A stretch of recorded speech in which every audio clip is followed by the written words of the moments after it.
בוקר טוב עצלן, עכשיו חשה 11 בצהריים. What the heck are you talking about? I'm sleeping. אתה צריך לעשות סרטון על ישראל, אתה מאבד את הקהל שלך. Leave me alone, I just want to sleep. Who cares what you want from me? רק בגלל שאתה לא סטודנט יותר, זה לא נותן תירוץ להיות עצלן. Look, I don't understand what you want from me. Just leave me alone. קום כבר יא בן זונה! Shut up. קל.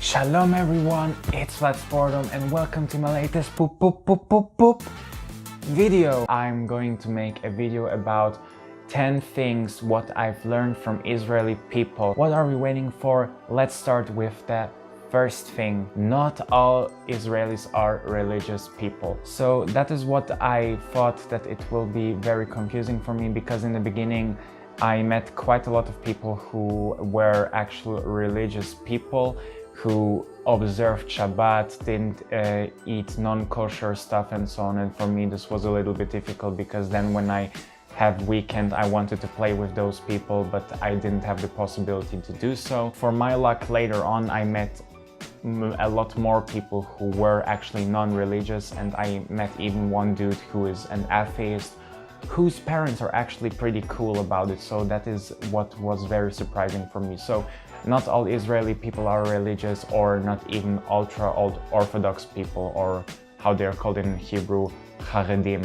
Thing number 2, a lot of people in their teens, they did something together with YouTube. Most of them are inactive now, but I've got a few friends who still are active or just restarted with it, and I find it really impressive because they have a couple of hundred or a couple of thousand subscribers, and this is really cool since the country is actually not really big, it's actually very small. Here in Switzerland I have hardly any friend who is doing YouTube, like really doing YouTube just like I do, and that is actually really disappointing. So if I want to cooperate with somebody, I will need somebody from a foreign country. But since a lot of the people who live in Israel and who continue with YouTube, they have some difficulties, and one of the difficulties is school. And what do Israeli people do when they don't have enough time?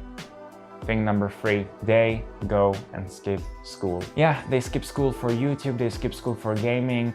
I don't know, like here in Switzerland, if I want to skip school, it is first of all difficult. I need to provide an attest to the teacher, and it is a big fuss. Like it only ended at the university, and even in high school you need to provide all the time an attest, so I generally avoided that. I don't know how youths in Israel get away with that easily. It will be really interesting to know.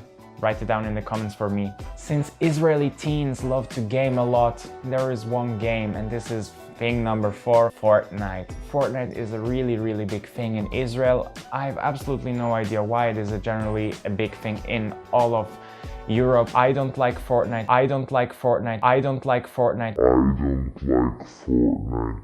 Damn! It is something what I think is just a trend. It will end probably sometime, but as long as it stays free, it won't happen anytime soon. From what I noticed is also that there are a lot of YouTubers who do YouTube videos about Fortnite, and they are very popular in Israel and many kids watch them. So this is actually pretty interesting as well. However, something what was completely unexpected was thing number 5. Static and Ben El Tavori are not really popular in Israel. Even though they make a lot of views on their videos, I mean the numbers speak for themselves. The problem is that many young people, they don't like them. They think their lyrics are cheesy, they're childish, and that they cannot be taken seriously, that they're pretty lame, and that only 12-year-old kids love them. However, thing number 6 reveals something very contradicting. Israelis can with ease recite their lyrics. It's pretty easy to find somebody who can sing with you a few parts of the song, like Gumigan. Im shizof shel shokobo bebeged yam shel gumigan shokobo bo bo bo bo bo bo, and so on. I think people are pretty much ashamed to admit that they actually like them or that they like them at a certain point of time. It's probably just a teenish thing. So if you know the reason for that, also write me in the comments. It will be great if you could do so. Thing number 7, a lot of Israelis didn't leave their own country. That was enormously surprising for me because I thought,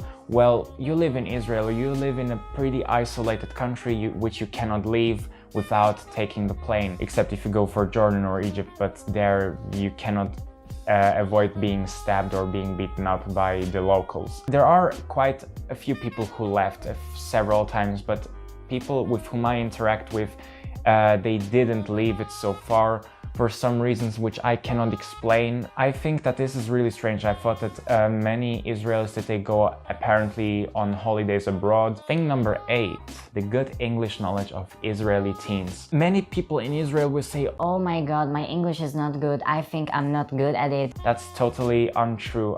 I live here in Switzerland and I'm actually pretty surprised that here in Switzerland a lot of people are not even able to talk in proper English or have a lot of problems doing so. Compared to the amount of Israeli people with whom I interact with, I know a lot of people who are actually good in English, and this is actually a really good thing. I learned English with 13 and people whom I know are 16 and 17, and they know it better for their age when I knew it when I was in their age. So stop hating on yourself not knowing good English. I think you do a really good job. Speaking of languages, thing number 9, I expected to know more Russian-speaking Israelis. If you know me for longer, you know that I'm actually a Russian speaker as well, even though I'm not Russian or not coming from the Soviet Union. I expected that I will get to know quite a lot more people from Israel who speak Russian, but so far from around the 25 people I know, maybe I know more, I didn't count them, I know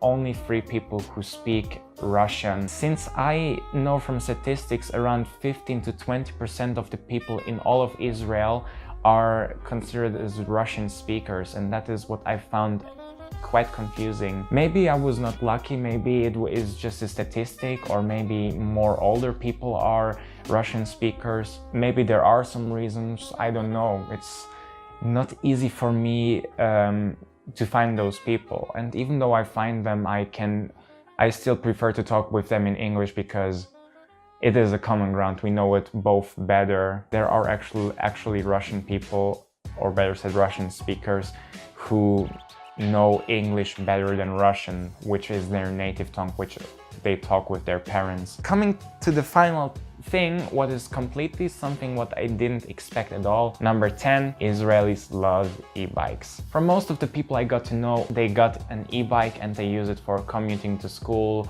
or in their free time. And I find it really impressive because here in Switzerland, e-bikes are very popular as well, but mostly older people use them, and younger people, they are not really fond of them that much because they're quite expensive or because there is a lack of models which are in an acceptable price range. So I hope that you really enjoyed that video. That was it from my side, and if you liked it, please leave me a thumb up, that will mean to me a lot. And also for the stuff before, write me some comments, I will be very glad if you could do so. And also leave me a sub because you surely don't want to miss any of my videos in the future. And until the next time, stay tuned and bye bye!